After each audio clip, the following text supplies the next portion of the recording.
Assalamualaikum warahmatullahi wabarakatuh. Perkenalkan, nama saya Rismayanti. Saya mahasiswa Akademi Keperawatan RS Evarina Purwakarta.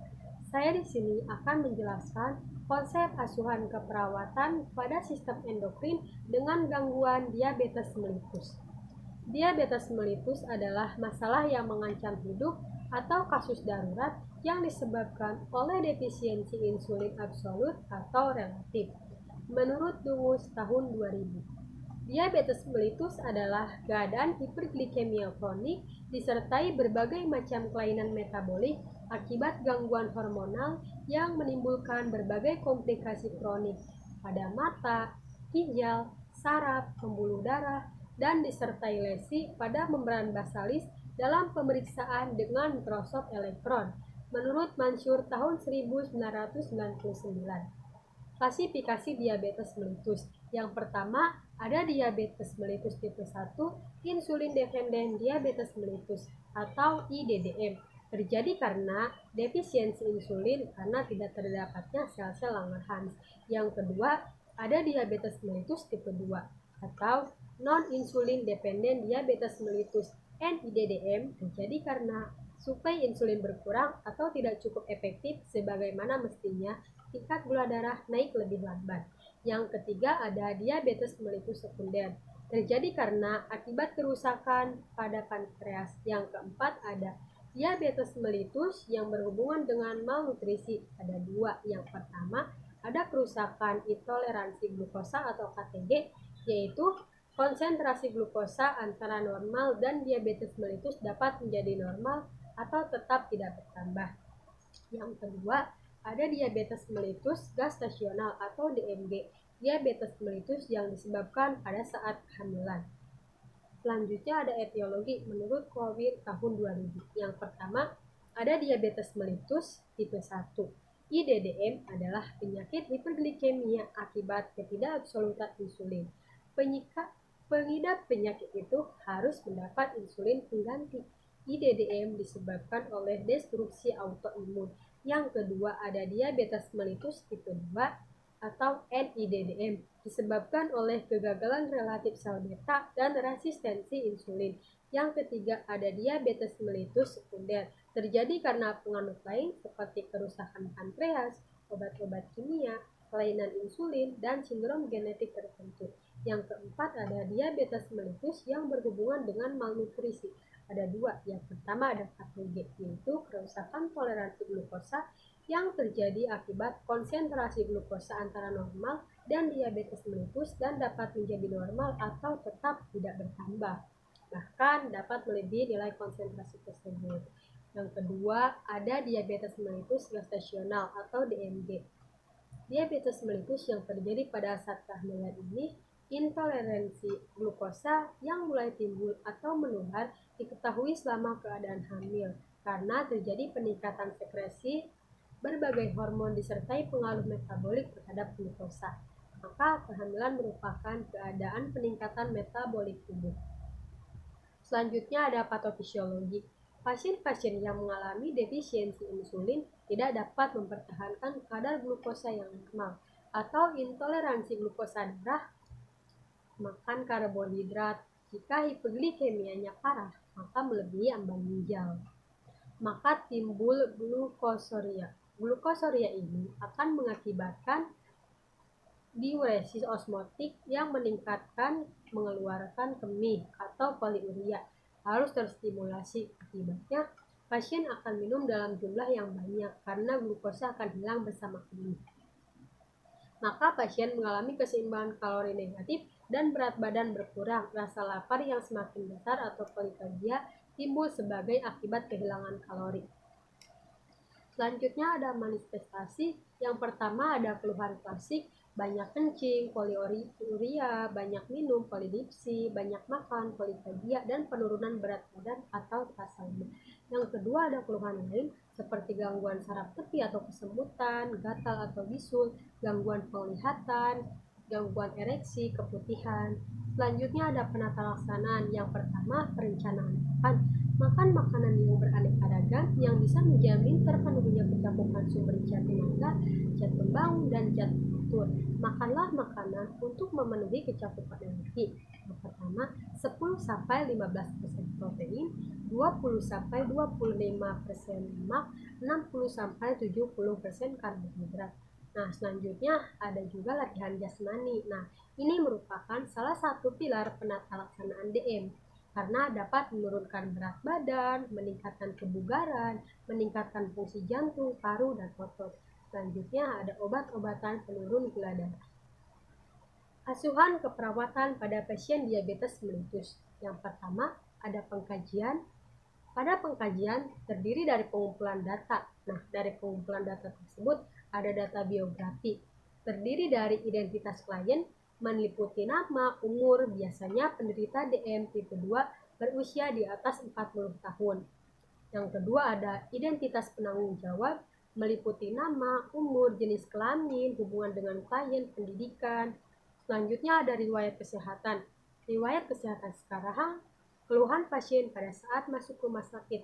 Pada umumnya, klien dengan DM akan mengeluh adanya gejala-gejala spesifik seperti poliuria, polidipsi, dan polifagia.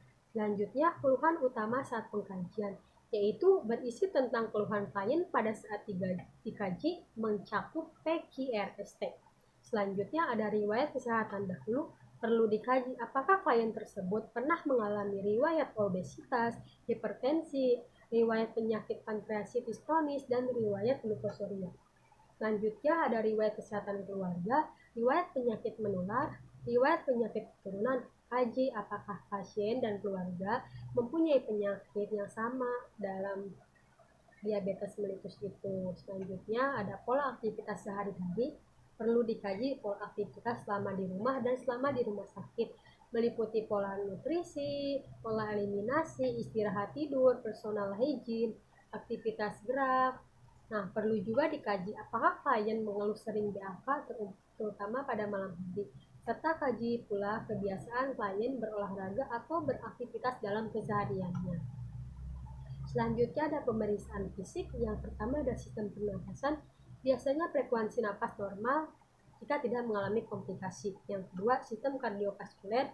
Kaji adanya hipotensi ortostatik, akral dingin, nadi perifer melemah terutama pada tibia posterior. Yang ketiga ada sistem pencernaan. Kaji adanya polidipsi, polifagia, mual, muntah, konstipasi, perasaan penuh perut, dan obesitas ataupun penurunan berat badan. Selanjutnya ada sistem persarapan. Biasanya didapatkan data penurunan sensasi sensori, rasa pusing, sakit kepala, semutan, dan kelemahan pada otot. Selanjutnya ada sistem endokrin. Biasanya pada klien DM didapatkan gejala 3P, yaitu poliuria, polidipsi, dan polifagia. Selanjutnya sistem genitourinuria.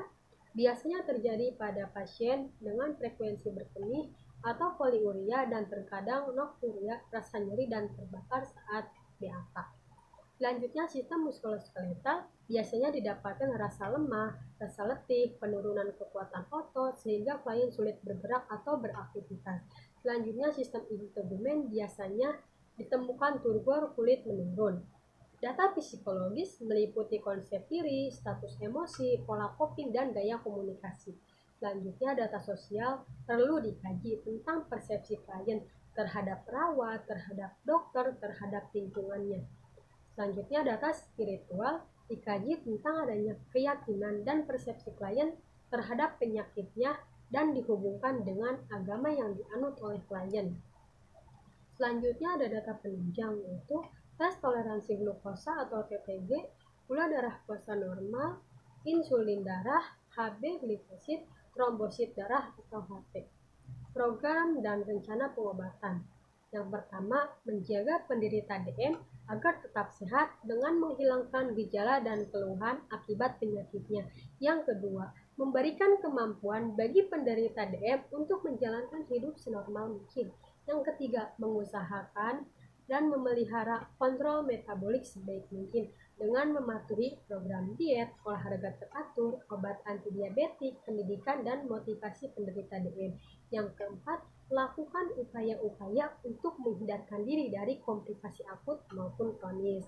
Nah, yang kelima, Anda menyadarkan penderita bahwa cara hidup penderita DM ditentukan oleh penyakitnya.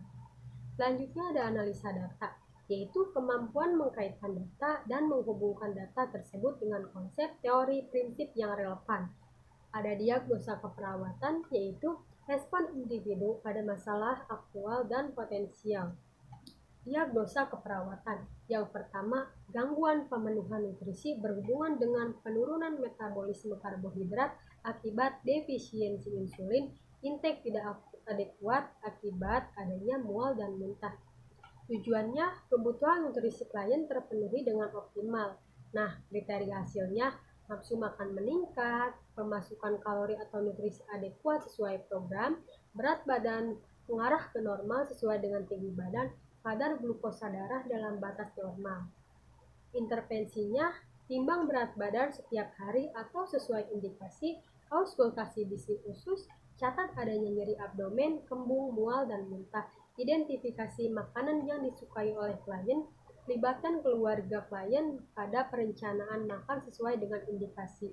Observasi tanda-tanda hipoglikemia, pantau pemeriksaan laboratorium seperti gula darah, aseton pH, berikan pengobatan insulin secara teratur. Lakukan konsultasi dengan ahli diet, mengkaji pemasukan makanan yang adekuat. Selanjutnya, diagnosa yang kedua, defisit volume cairan tubuh berhubungan dengan diuresis osmotik dari hiperglikemia, poliuria, berkurangnya intake cairan. Tujuannya untuk hidrasi adekuat, kriteria hasilnya, tanda-tanda vital dalam batas normal, jadi perifer dapat diraba, turgor kulit dan pengisian kapiler baik, intake dan output seimbang, kadar elektrolit dalam batas normal. Intervensinya, pantau tanda-tanda vital dan catat perubahan tekanan darah ortostatik. Kaji pola napas seperti adanya pernapasan kusmaul atau berbau ketong. Pantau frekuensi dan kualitas pernapasan, kaji adanya perubahan mental atau sensori, berikan terapi cairan sesuai dengan indikasi, pantau pemeriksaan laboratorium seperti HT, EUN, atau kreatinin. Yang ketiga yaitu perubahan nutrisi kurang dari kebutuhan berhubungan dengan ketidakcukupan insulin, ketidakseimbangan intake makanan dengan aktivitas fisik, kebiasaan pola makan, dan kurangnya pengetahuan. Tujuannya intake nutrisi adekuat. Kriteria hasilnya, kadar glukosa darah dalam tingkat optimal, berat badan ideal dapat dicapai dan dipertahankan, klien dapat menghabiskan porsi makannya, klien dapat memilih makanan berdasarkan pada panduan penurunan kalori. Selanjutnya, intervensinya yaitu diskusikan dengan pasien dan keluarga tentang faktor penyebab, kaji psikososial pasien yang berhubungan dengan makan berlebih, jelaskan hubungan obesitas dan diabetes, konsultasi dengan ahli gizi untuk program diet, timbang berat badan setiap hari, diskusikan kebutuhan diet, libatkan keluarga dalam perencanaan dan kolaborasi pemeriksaan gula darah. Cukup sekian yang dapat saya sampaikan. Mohon maaf atas kekurangannya. Terima kasih. Wassalamualaikum warahmatullahi wabarakatuh.